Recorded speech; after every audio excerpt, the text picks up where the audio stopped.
kalog-kalog. Kalog at kalog lang. Ang magkasintahang service crew noon sa restaurant na kumikita ng 400 pesos kada araw noon. Ngayon, kumikita ng 20 hanggang 50,000 pesos kada araw. Napakalaking tulong po talaga ng aming negosyo ngayon, lalo doon po kami nakapag-ipon. Wala bang paalog dyan? Sa kalsadang ito sa Tabok, Mandawi City sa Cebu, ang pwesto ni na Mira Luna kung saan pinipilahan ngayon ang kanilang mangga. Ang kanilang mangga, hindi na raw kailangang isawsaw sa bagoong. Dahil para pantay ang bagoong, sila na ang nag-aalog nito sa garapon.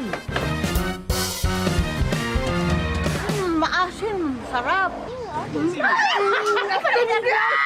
Maliban na sweet and spicy siya. Marami po siyang garlic at saka onion. Kilo-kilong mangga lang daw ang tinda noon ni na Mira Luna. Hanggang naisipan nilang samahan na ito ng bagoong at ng konting pakulo. Kung dati, 20 kilo lang ng mangga ang naibibenta nila kada araw, ngayon, 10 times 20 na. 200 to 300 per kilo a day. Kaya, nagdagdag pa sila ng ibang prutas, bayabas, singkamas, papaya at santol na tinernuhan ng iba't ibang klase ng sauce.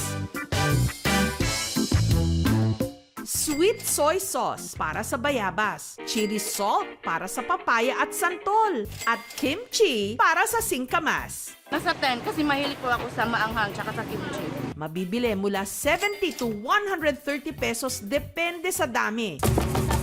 Meron din silang nakabilao na may lamang assorted prutas with sausawan na mula 500 to 1,300 pesos naman ang presyo. Kasagsagan ng pandemya nung parehong nawala ng trabaho sina Mira Luna at Jason. Kaya naisipan nilang magnegosyo gamit ang puhunang 3,000 pesos na inutang pa raw nila.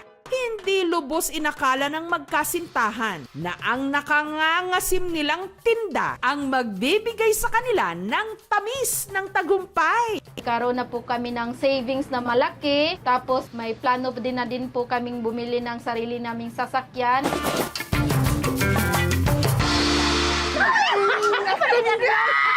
Ito naman ang prutas na paboritong lagyan ng gatas at yelo. Avocado! Ang bunga ng puno ni Nayoli dito sa Cavite, parang avocado. Pero, mini version lang daw. Marami rin na kapag summer, ang tawag rito, galo. Na ibibenta noon ni Nayoli ng 40 to 80 pesos kada kilo. Dati po talaga marami po siya dito. Pero ngayon po, pinapatay na po nila kasi nga po pinagtatayuan na ng mga bahay. Kaya po nauubos na ngayon. Ang sukat nito, sinlaki ng lansones. Bata pa kami, yan ang mga pagkain namin. Inilalaga at kinakain pati balat. Malutong po at matamis. Sabaw po nung mais na pinaglagaan, yung pinakatubig, ganun po yung lasa nung balat. Ang loob naman po niya, lasa po siyang mani, yung pinakabuto. Hindi naman kayo pamilyar sa punong ito. Ito yung pinagkukuhanan ng dahon na ginagawang pawid na bubong sa bahay kubo.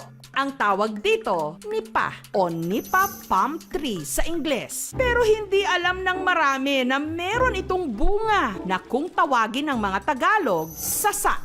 Marami nito sa sitio Monte Carlo sa Mindoro. Pero dinidedma-dedma lang ng mga residente maliban kay Ferdy. Late pa kami. Nandito na yan at hindi lang sa aming area, almost the whole barangay. It is about 2 kilometers. Kadalasan daw itong tumutubo sa gilid ng sapa at ilog at namumunga buong taon. Ako lang po usually ang gumagalaw doon. Nangunguha, nasipag na nangunguha ng bunga.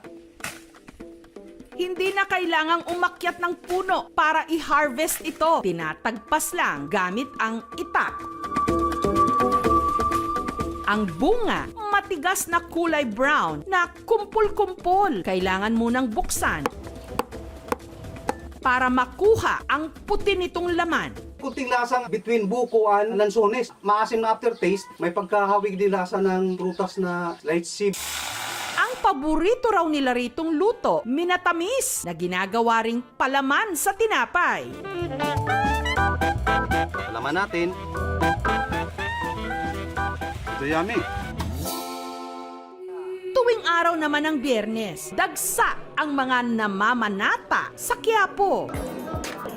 Dahil sa tindi ng init, ang pamatid uhaw dito ang trending ngayon na dragon fruit juice.